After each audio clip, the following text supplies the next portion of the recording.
quelque chose qui n'existe pas dans notre monde. Il ressent des choses tout à fait différentes, des forces qui dirigent notre monde, des âmes qui ne sont pas dans leur corps, le futur, le passé, le présent, tout cela pour lui est ouvert devant lui, c'est le présent, c'est ce qu'il ressent.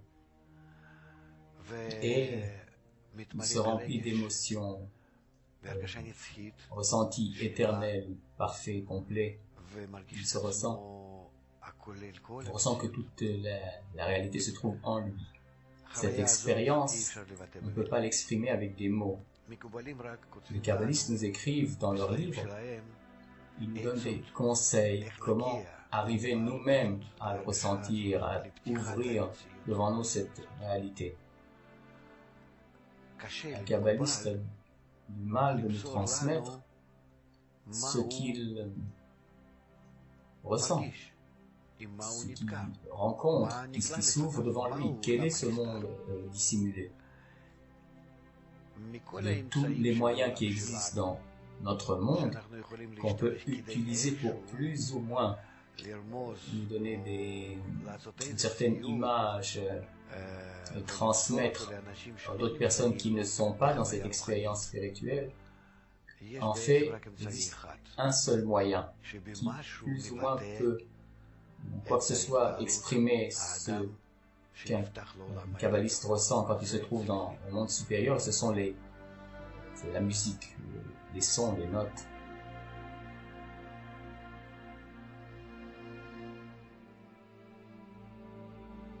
Et c'est pour ça, les kabbalistes qui écrivent des articles, qui écrivent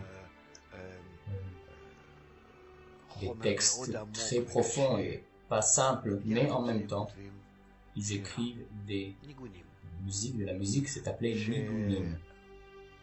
C'est encore un autre moyen pour exprimer en quoi que ce soit ce qu'ils ressentent de façon plus courte, plus directe, de cœur à cœur, en utilisant les sons. Il n'y a pas besoin de mots. De cette façon, ce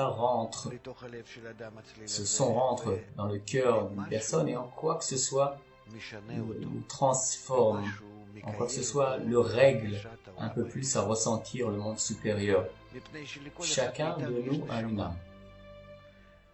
Un kabbaliste a une âme qui est comme un instrument de musique qui joue correctement, qui est réglé, qui ressent correctement, comme ce qu'on appelle le violon de David. Kinnor David, c'est le violon de son âme. En fait, il ressent la réalité, il l'exprime avec de la musique. C'est pour ça qu'il nous a écrit les psaumes, toutes ces impressions qu'il a eues des mondes supérieurs.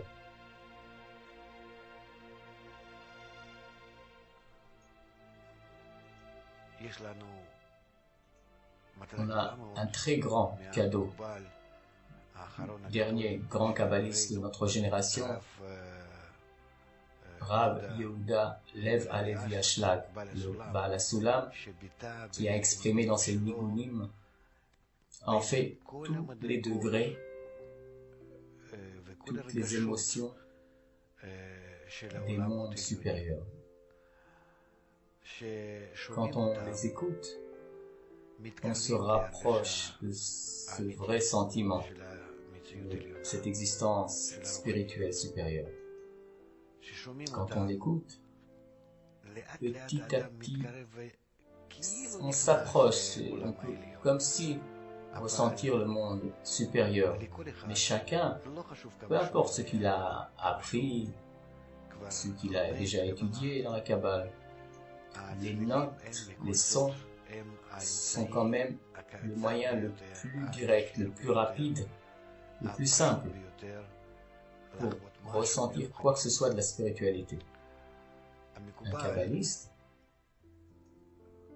ressent dans le monde supérieur des situations plus ou moins agréables, des forces positives, des forces négatives. Il se trouve parmi elles, les contrôle, les contrôler, comme dans notre monde, vraiment. Et toute cette situation, tout ce qu'il ressent, il veut l'exprimer. C'est pour ça qu'il y a des nigunim qui nous semblent plus tristes ou plus joyeux. Mais c'est nous qui le comprenons, qui l'entendons de cette façon.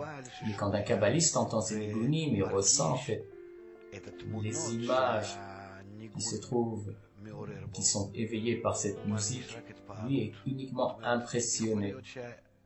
Peut-être que pour nous, une note semblera triste, une musique semblait triste, mais ce n'est pas triste. Vraiment, c'est rempli d'émotions. Et pour nous, les notes semblent peut-être des fois pas tristes, mais comme si quelque chose manque à l'homme, la personne qui l'a écrit. La raison, c'est nous. Dans notre monde, on utilise des lettres, des notes, des déficits, des kilim, des récipients, et pas la lumière qui les remplit. Donc nous, on peut saisir et ressentir que les kilim et non pas les lumières.